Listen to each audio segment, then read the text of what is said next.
Hi everyone, welcome back to my channel. Today we're making spicy salmon over crispy rice. To start this dish, I've washed 2 cups of sushi rice, and while I would normally cook this in my Korean dulcet, not everyone has one, and this is too much rice for my tiny little vessel. So we're going to go ahead and use a heavy bottom pot. So go ahead and tip your rice in, and to this we're going to add 3 cups of cold water. Now a little trick I like to do when I'm cooking rice in a pot is once it comes up to a boil and we lower to a simmer, cover it with a washcloth before you pop on that lid. That's going to help catch any condensation and get your rice nice and fluffy. While the rice is cooking, we can go ahead and work on our rice seasoning. So I have a 1/4 cup of rice wine vinegar. We're going to add 3 teaspoons of sugar, 1 teaspoon of kosher salt, and this is traditionally made with kombu, which is seaweed, which I didn't have, but I do have dashi bouillon, so I'm going to add a 1/2 teaspoon of dashi bouillon. If you can't find dashi or kombu, just leave this ingredient out. All the ingredients will be listed in the description box below if you're curious. We're going to give this a really good mix until all those ingredients dissolve into each other and give them a little taste. Once our rice is cooked, we need to cool it down. So I'm going to pop our rice into a large metal bowl and then drizzle the seasoning over our rice paddle. This is going to help distribute it a little more evenly. Then we're going to use the rice paddle to go in and cut through our rice. This is going to help cool it down a little faster, distribute that seasoning, as well as separate our grains of rice. Now, ideally, you would use a hangiri, which is a cedar bowl that sushi chefs use. It helps cool down the rice and absorbs any excess moisture. I don't have one. I'm sure most of us don't, so we can just use a metal bowl for this. Now I have a large vessel, large enough to hold our cooked rice, lined with some plastic wrap. We can just go ahead and tip that into this. And we want to spread this out as evenly as possible.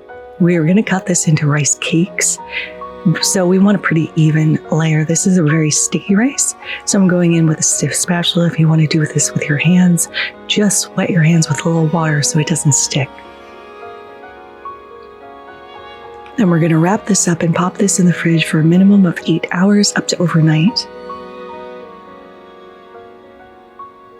So let's work on the seasoning for our sushi. I have a 1/4 cup of mayonnaise. I'm using Kewpie, which is a Japanese mayonnaise, but use whatever mayonnaise you have. We're going to add in 3 tablespoons of sriracha, a pinch of sugar, 1 tablespoon of soy sauce, and a 1/4 teaspoon of hot mustard powder. If you can't find hot mustard powder, just leave that out as well. You could also use a little wasabi. We also need to add in the juice of 1/2 of the lime.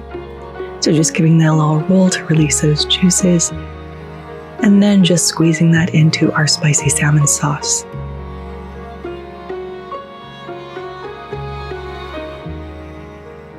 We're going to give this a good mix just until all those ingredients are nice and homogenized, and I always recommend taste as you go along.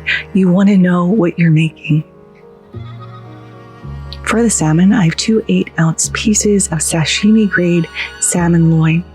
If you're nervous about eating raw fish, make sure you're getting sushi grade because it's gone through the FDA regulations of being frozen prior to being sold. This is going to eradicate anything harmful that could be in your fish, but this is a beautiful piece of salmon. So I'm just giving this a nice rough choppity chop up into a small dice. It doesn't have to be perfectly even since we're not cooking it. But cut this as large or as small as you would like your salmon to be. You could swap this out for sushi grade tuna if you prefer tuna. It's completely up to you. Once we have that all diced up, we're going to pop that in a bowl and use that other 1/2 of the lime to squeeze all of that juice over our fish.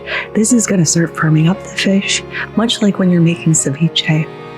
We're going to give this a nice good mix, and we're going to set this aside while we prep the rest of our ingredients. I have 3 scallions, just the white part, giving this a nice little choppity chop.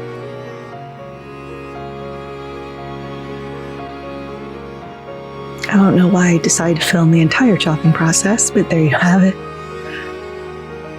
Once that's all chopped up, we can add this straight into our bowl of salmon.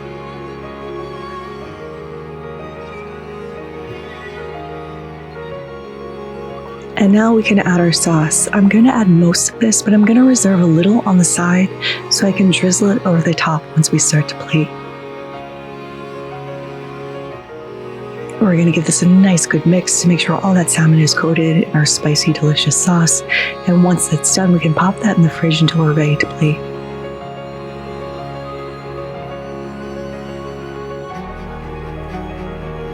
Now for the rest of the ingredients, I have 1 jalapeno. Just giving this a choppy chop up into a thin disc. We're going to top our salmon with this.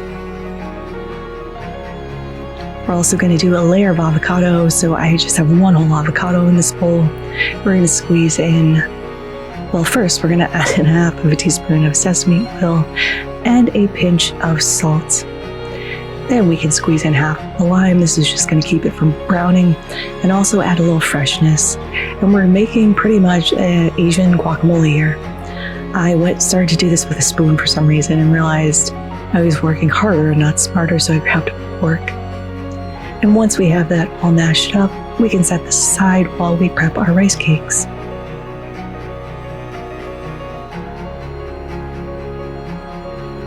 Now we can unwrap our rice, and we're going to cut this into either squares or rectangles, or as big or as small as you want.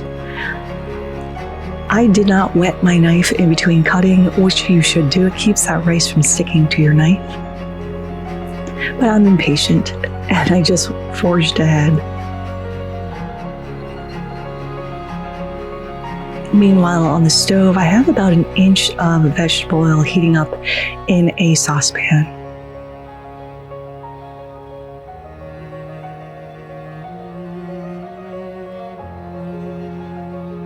Now that all our rice is cooked, we can start frying. Just be careful when you add this into the oil. There's still some moisture left in this rice, so it's going to pop and crackle and splatter everywhere. So just be careful as you go to fry these. Also, you want to leave enough space in between so they don't stick together when they're cooking. Now we just want to cook these until they're golden brown on both sides. And then take them out and drain them. Now to plate, I have 1 little crispy rice cake. We're going to add a nice little layer of our avocado.